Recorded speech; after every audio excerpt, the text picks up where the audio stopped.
तो दोस्तों दौर ऐसा चल रहा है कि कोई प्रोडक्शन हाउस, कोई फिल्म मेकर, कोई सुपरस्टार ये फिगर आउट ही नहीं कर पा रहा है कि हैशटैग बॉयकॉट नाम के राक्षस से बचना कैसे है। ऑडियंसेस फूफा बन के बैठ गए और हर फिल्म से रूठे जा रहे हैं। ऐसे में जो एक और चीज हुई है वो ये है कि मलयालम, तेलुगु, तमिल और कन्नड़ फिल्म्स को खासी तारीफें और एक्सेप्टेंस मिलने लगी है। उनके नैरेटिव, एस्थेटिक, एक्टिंग और स्टोरी टेलिंग को देश नहीं पूरी दुनिया में तालियां मिल रही हैं। RRR, KGF, पुष्पा जैसी फिल्मों ने बॉक्स ऑफिस पर जो कमाल करके दिखाया है वैसा कमाल कोई हिंदी फिल्म पिछले दिनों में हार्डली ही कर पाई है। साउथ इंडियन फिल्म्स की दीवानगी ऐसी है कि जो लौंडे कल तक IAS बनना चाहते थे वो अब पुष्पा के गानों पर रील्स बनाकर खुश है। साउथ इंडियन सिनेमा को बहुत टाइम तक पॉइंटलेस एक्शन जॉनरा ही समझा जा रहा था क्योंकि जी सिनेमा, स्टार गोल्ड वही सब दिखाए जा रहे थे। इस दौरान भी हालांकि सेट मैक्स ने खुद को सूर्यवंशम तक ही सीमित रखा। इसी माहौल में जिस फिल्म ने खासा हाइप बना दी है वो है PS1 पोन्नियिन सेल्वन 1।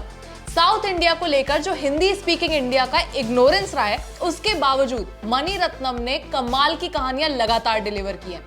दिल से, बॉम्बे, गुरु, युवा और रावण जैसी इंपैक्टफुल और एंटरटेनिंग फिल्म्स बनाई है और ये है उनका ड्रीम प्रोजेक्ट। मणि रत्नम का डायरेक्शन, AR रहमान का म्यूजिक और ऐश्वर्या राय के कमबैक वाली इस फिल्म ने सिनेमा के ऑडियंसेस में अच्छी खासी क्यूरियोसिटी जगा दी। PS1 तमिल राइटर कल्कि की पोन्नियिन सेल्वन नाम की 2000 पन्नों की किताब का एडेप्टेशन है। तमिल लिटरेचर और कल्चर के बारे में जो लोग जानते हैं सवाल ही नहीं बनता कि उन्होंने इसका नाम ना सुना हो। थैंक्स टू मणि रत्नम की अब ये कहानी पूरी दुनिया के सामने आ रही है और लोग ये देखना भी चाहते हैं। PS1 ये बेसिकली चोला डायनेस्टी के बारे में जो बादाम खाने वालों को हिस्ट्री टेक्स्ट बुक्स की याद दिलाएगा। एक रीजन है कि इंडिया के कल्चर, डेप्थ, डाइवर्सिटी और महानता की दुनिया भर में सालों से तारीफें हो रही हैं। मुगल और ब्रिटिश राज के राज्यों पर तो काफी कहानियां बनी है लेकिन चोला डायनेस्टी इनसे कहीं ज्यादा गजब और कमाल की है। बस दिक्कत यह है कि UPSC की तैयारी करने वालों के अलावा ज्यादा लोगों को इसके बारे में मालूम नहीं है। टू बी ऑनेस्ट हमें भी उतना आइडिया नहीं था। टीजर देख के हम भी एक्साइटेड हुए और ट्रेलर से तो बावले ही हो गए।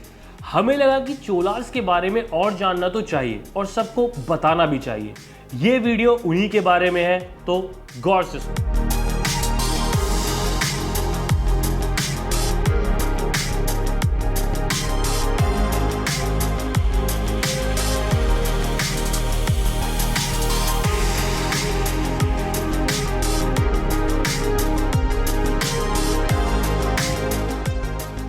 ज्यादातर सिविलाइजेशंस की तरह चोला डायनेस्टी की शुरुआत भी एक नदी के किनारे से हुई, कावेरी। पहली कैपिटल थी उरैयूर जिसका आज तिरुचिपल्ली नाम है। यार कहीं की भी हिस्ट्री पढ़ो, नाम बदलता ही है। मतलब हमें लगा कि हमारे साथ कुछ नया हो रहा है पर अब तो ये इतना कॉमन हो गया है ना कि वो नाम बदलने वाला जोक मारने का भी मन नहीं करता। और अब आपको फुल हिस्ट्री क्लास वाली फील आने वाली है। 3, 2, 1। 8th सेंचुरी में चोलास के राजा विजयालया ने पल्लवास को हराकर डायनेस्टी शुरू की और तंजौर को पहली कैपिटल बनाया। फिर आदित्य प्रथम के राज में पूरे रीजन में धौंस जमा ली। यार क्या मतलब धौंस जमा ली? हफ्ता थोड़ी इकट्ठा कर रहे थे वो।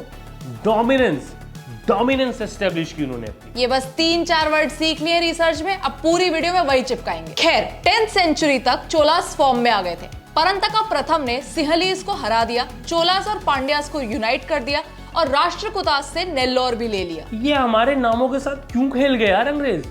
ए लगा देते हैं बताओ पुराने नामों में।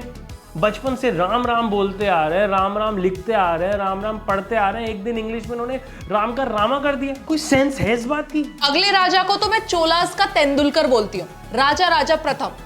ये इतने कमाल के राजा थे कि इनके नाम में 2 बार राजा आता था। ज्यादा फॉलोअर ना एक ठीक ठाक फनी लड़की का दिमाग खराब कर देता। राजा प्रथम ने लेफ्ट राइट जीतना शुरू कर दिया। उनके अचीवमेंट को अगर आज के हिसाब से देखें तो उन्होंने तमिलनाडु से शुरुआत करके केरला और कर्नाटका भी जीत लिया था। और ये तो बस शुरुआत थी। इसके बाद नॉर्दर्न श्रीलंका, लक्षद्वीप और मालदीव्स तक भी जीत लिया। इसके बाद चोलास ने 200 साल और राज किया। सीधी सी बात है, शुभम भैया की 10th क्लास तो है नहीं जो आसानी से 400-500 साल चल जाएगी। एडमिनिस्ट्रेशन का तरीका भी बहुत कमाल का था। पूरा किंगडम प्रोविंसेस में बटा हुआ था, प्रोविंसेस मंडलमों में और मंडलम नाडूज में। हर गांव की एक सेल्फ गवर्निंग यूनिट होती थी, जैसे आज पंचायत होती है। सारे बड़े फैसले राजा ही लेते थे। वल्लला कास्ट से अमीर लोगों को सेंट्रल गवर्नमेंट प्रिविलेजेस देती थी तो उनका रौब रहता था हर जगह। ये कई कल्चर्स में होता आया है कि पैसे को प्रिविलेज दी जाती है।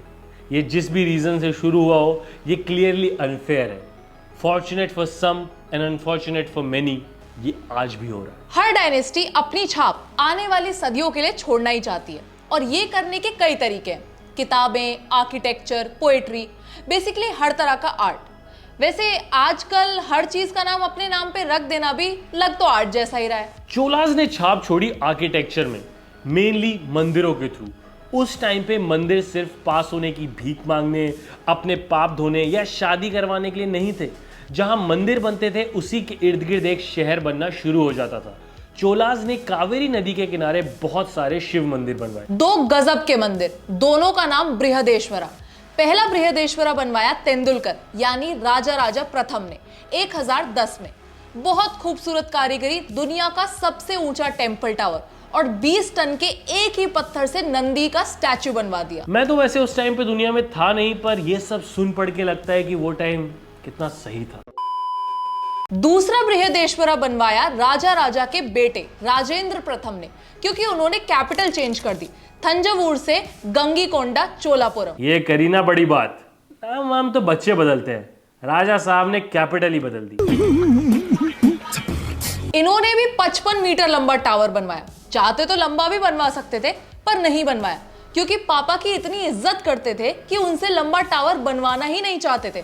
Mad respect. और एक हमारे शुभम भैया है, ये आज तक पॉकेट मनी लेते हैं पापा से। यार मैं भी इज्जत ही करता हूं उनकी, इसीलिए तो उनसे यंग होने के बाद भी मैं उनसे कम कमाता हूं। फिर तो आप मेरी भी इज्जत करते हो। Checkmate. Sorry sir. 12th century के एंड में सेंट्रल पावर कमजोर होना शुरू हो गई। इतना बड़ा एम्पायर हो गया कि टशन तो बहुत था, पर स्टेबिलिटी चली गई। 1270s में पांड्याज ने चोलास को हरा दिया और चोला डायनेस्टी धीरे धीरे खत्म हो गई। यार हमें तो काफी ज्यादा मजा आया इनके बारे में जानकर। फिल्म देखना ना देखना आपका डिसीजन है, पर थोड़ा बैकग्राउंड पता हो तो कहानी की डेप्थ और कल्चर की सिग्निफिकेंस पता चलती है, मजा ज्यादा आता है। आपका कर्ज कभी नहीं चुका पाऊंगा। फिल्म रिलीज हो रही है 30 सितंबर को और इसके बारे में हम ज्यादा बात तब करेंगे जब हमें पैसे मिलेंगे। तब तक अगर आप चोलास के बारे में कुछ और इंटरेस्टिंग बातें जानते हैं तो कमेंट्स में लिखिए। कब तक कमेंट्स में ट्रोल्स ही लाइक लेते रहेंगे? #ज्ञान ओवर गाली। ऐसी इंफॉर्मेटिव वीडियोस के लिए सब्सक्राइब कर लो।